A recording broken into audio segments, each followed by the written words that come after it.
Welcome to the Slop Farm. Enjoy the video.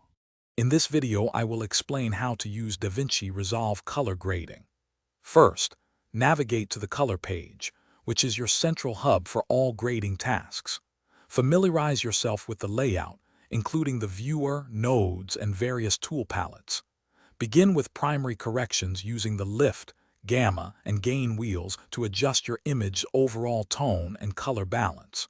Always monitor your changes using the waveform, parade, and vector scope to ensure professional and accurate results across your footage.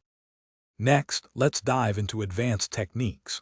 Utilize secondary corrections to isolate specific colors or areas of your image. Qualifiers allow you to select precise hues, while power windows enable you to shape and refine areas. For moving subjects, employ the powerful tracking features to ensure your corrections stay locked onto the desired elements. Experiment with lookup tables, or LUT, and film emulation to achieve unique and stylized looks, adding a distinct artistic flair to your projects. Effective node tree management is crucial for complex grades. Organize your corrections using serial nodes for sequential adjustments, parallel nodes for combining multiple effects, and layer mixer nodes for blending different grades. A structured workflow, perhaps starting with primary corrections, then secondaries, and finally creative looks, ensures consistency and efficiency.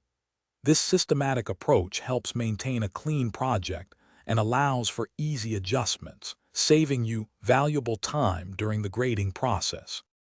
Finally, let's prepare your beautifully graded footage for export. Head to the Deliver page to configure your output settings.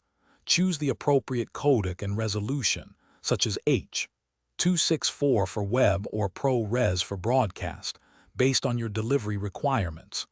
Ensure your frame rate matches your project settings. Always perform a thorough final review of your exported video to catch any last-minute imperfections, guaranteeing a polished and professional final product ready for your audience. Thanks for watching. Consider subscribing if we helped you today.